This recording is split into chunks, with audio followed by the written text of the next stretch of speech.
Spesifikasi, fitur, eksterior, interior, harga dan pajak STNK Honda HR-V terbaru 2023. Simak ulasan selengkapnya setelah intro berikut ini.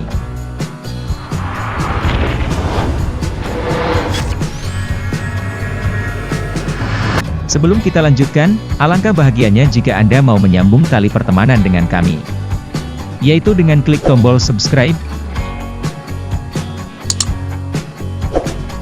klik gambar lonceng, like, share, dan komen, supaya Anda tidak ketinggalan informasi penting dari channel biayapajak.com. Assalamualaikum warahmatullahi wabarakatuh. Jumpa lagi di channel biayapajak.com. Kali ini kami akan memaparkan informasi seputar mobil Honda HR-V terbaru yang dijual di pasaran Indonesia. Simak selengkapnya dan jangan skip. Honda HR-V kembali menjadi kekuatan Honda Prospek Indonesia, HPM, pemegang merek mobil Honda di Indonesia, di segmen low SUV dan crossover. Kelas yang sedang naik daun beberapa tahun belakangan, menggantikan redupnya compact hatchback dan small sedan. Desain keren, fitur lengkap merupakan suatu kewajiban agar mampu memikat pasar. Itulah yang dimiliki HR-V, sehingga penjualannya laris manis. Siklus hidup Honda HR-V berlanjut ke fase penyegaran setelah memasuki tahun keempat. Waktu yang tergolong pas untuk pembenahan agar tetap kuat di pasaran. HPM mengambil momen tepat saat pameran Gaikindo Indonesia International Auto Show, GIAS, 2018 berlangsung. 4 tahun berlalu, banyak perubahan yang dilakukan HPM. Varian yang tersedia untuk mobil ini, 1 5 liter SCVT, 1 5 liter ECVT, 1 5 liter CCVT dan 1 5 liter Turbo RSCVT. Perubahan paling terlihat, ada di bagian wajah melalui fitur andalan baru lampu full LED di headlamp dan juga fog lamp. Bicara harga, mobil ini telah naik yang disesuaikan dengan kemampuan dan fitur canggih yang ditawarkan. Paling murah HR-V 1 5 liter SCVT Rp364,9 juta. Tipe E sebagai varian terlaris dibanderol Rp384,9 juta. Sedangkan untuk harga tipe C seharga Rp405,1 juta dan termahal adalah tipe RS1 5 liter turbo Rp515,9 juta.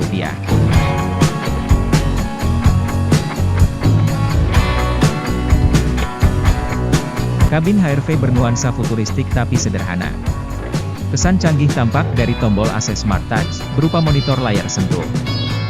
Di atasnya terpampang head unit baru model floating berukuran 8 inci. Fiturnya banyak, mulai dari berbagai pemutar media sampai koneksi smartphone.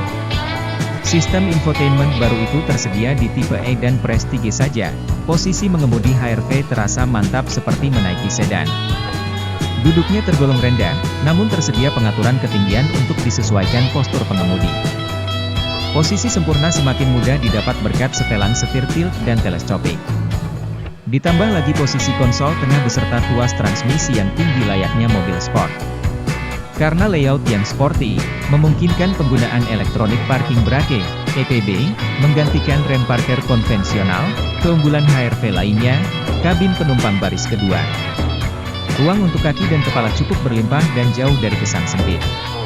Fleksibilitasnya begitu tinggi, karena dapat diatur sepraktis mungkin untuk menaruh barang bawaan. Butuh ruang bagasi lebih lapang, tinggal melipat sandaran kursi rata lantai. Dudukan kursi juga dapat dilipat ke atas sama seperti di Honda Jazz. Fitur kepraktisan kabin ini dikenal sebagai ultraseat.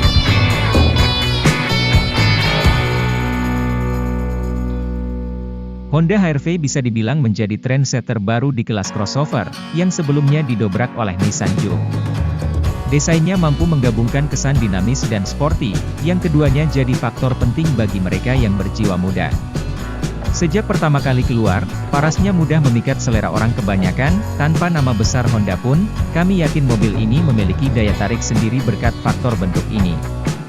Dimensinya cukup pas untuk berkendara di kepadatan kota dengan panjang 4.385 mm.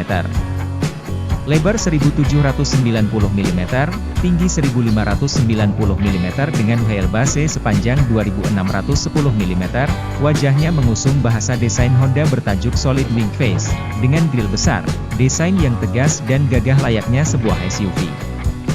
Di sepanjang tubuhnya, garis desain bodi yang minim sudut membuatnya terlihat dinamis. Namun garis desain itu diperlihatkan dengan tegas, seolah menunjukkan kekuatan SUV yang dimilikinya. Terbaru di model facelift, grille dibuat lebih tebal dan tegas, berlanjut mengubah rancang desain bumper terutama rumah fog lamp yang diganti dengan DRL, Daytime Running Lights, yang terlihat lebih sporty.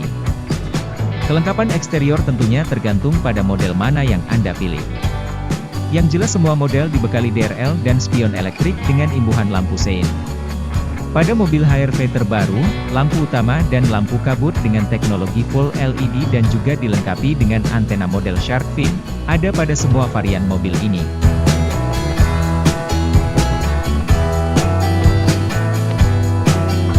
Performa kedua mesin memang patut diacungi jempol. HR-V dengan mesin 1.5 liter sudah lebih dari cukup untuk dipakai di kepadatan kota dan masih meyakinkan saat melaju di jalan bebas hambatan. Mesin 4 silinder ini mampu menghasilkan 120 PS pada 6.600 rpm dan torsi 145 Newton di 4.600 rpm. Konsumsi BBM-nya pun, meski tidak seirik jazz, tetap bisa dibanggakan. Kami sempat mencobanya untuk perjalanan luar kota, dan angka 17 km/liter bukan hal yang sulit untuk dicapai. Sedangkan di dalam kota, konsumsi BBM bisa mencapai 14 km/liter. Sensasi berbeda datang dari varian bermesin 1.5 liter turbo. Bodi kompak dan mesin bertenaga sebesar 175 PS pada putaran 6.500 rpm. Belum lagi torsinya yang mencapai 240 Newton di putaran 4.300 rpm. Gabungkan hal itu dengan bobotnya yang hanya 1,4 ton. Hasilnya, sebuah crossover beringas baik saat berkelit di dalam kota, maupun ketika berlari kencang di jalanan luar kota. Kedua mesin disandingkan dengan transmisi CVT yang menyalurkan tenaga ke roda depan. CVT juga dirancang dengan teknologi earth grams, untuk menyalurkan daya secara presisi, sekaligus membuat konsumsi BBM lebih efisien. Rasanya memang berbeda dengan CVT lainnya.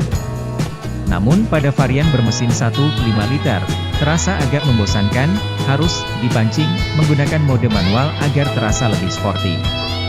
Beruntung ada pedal shift untuk meningkatkan keasyikan berkendara.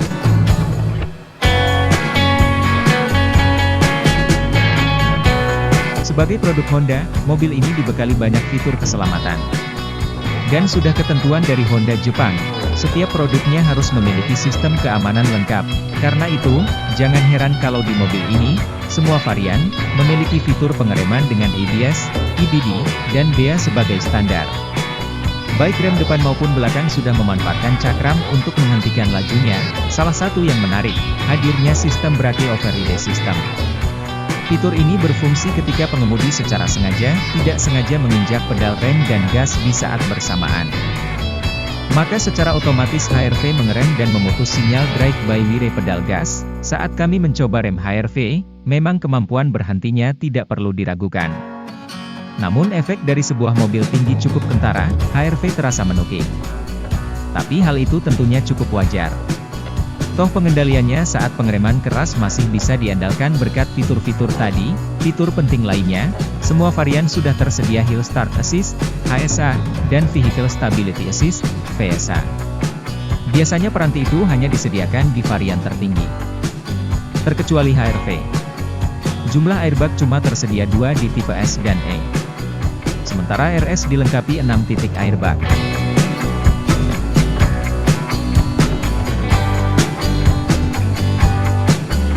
Kemudian bicara terkait biaya pajak STNK tahunan pada mobil ini adalah untuk mobil Honda HR-V tipe S wilayah Jakarta Rp4.868.000.